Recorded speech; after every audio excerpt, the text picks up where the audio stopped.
ભારતમાં ચાલતી વિશ્વની સૌથી મોટી યોજનામાં ધરખમ ફેરફાર કરવાની તૈયારીમાં મોદી સરકાર. કેન્દ્રની મોદી સરકાર વિશ્વની સૌથી મોટી યોજનામાં મોટા પાયે ફેરફાર કરવાની તૈયારી કરી લીધી છે. આયુષ્યમાન ભારત યોજના હેઠળ વીમા કવચને બમણું કરીને ₹10 લાખ અને મહિલાઓ માટે ₹15 લાખ કરવાની તૈયારીઓ ચાલી રહી છે. આ યોજના હેઠળ કેન્દ્ર સરકાર દ્વારા ખાનગી હોસ્પિટલોના 4 લાખ બેડ ઉમેરવાની સાથે લાભાર્થીઓની સંખ્યા 55 કરોડથી વધારીને 100 કરોડ કરવાની તૈયારીઓ કરવામાં આવી રહી છે.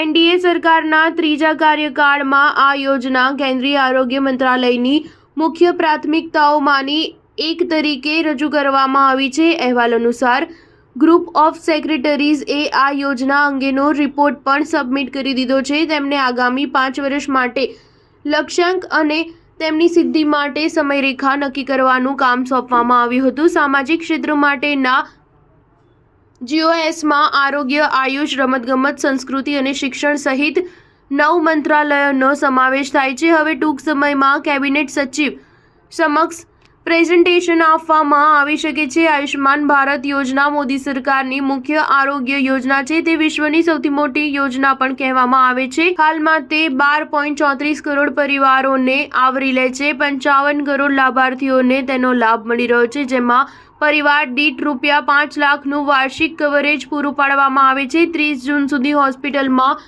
7.37 કરોડ લોકોએ આ યોજનાનો લાભ લીધો હતો. અત્યાર સુધી ₹1 લાખ કરોડ સુધી ખર્ચ પહોંચી ગયો છે. નવા રિપોર્ટ અનુસાર વાર્ષિક વીમા કવચની રકમ વધારીને ₹10 લાખ પ્રતિ પરિવાર કરવામાં આવી શકે છે, જ્યારે મહિલાઓના કિસ્સામાં ચોક્કસ રોગ અને ચોક્કસ પરિસ્થિતિઓ માટે આ કવર ₹15 લાખ સુધી વધારી દેવામાં આવી શકે છે. ઉલ્લેખનીય છે કે કુલ આયુષ્યમાન કાર્ડમાંથી લગભગ 49% યુઝર મહિલાઓ છે, જ્યારે હોસ્પિટલમાં દાખલ કરાયેલ દર્દીઓમાં પણ લગભગ 48% મહિલાઓ છે. આ ઉપરાંત લાભાર્થીઓની સંખ્યા વધારીને 100 કરોડ કરવાનો અને ખાનગી હોસ્પિટલની બેડની સંખ્યા 4 લાખ સુધી વધારવાનું લક્ષ્ય રખાયું છે. હાલમાં પ્રધાનમંત્રી જન આરોગ્ય યોજના હેઠળ લગભગ 7.22 લાખ બેડ છે.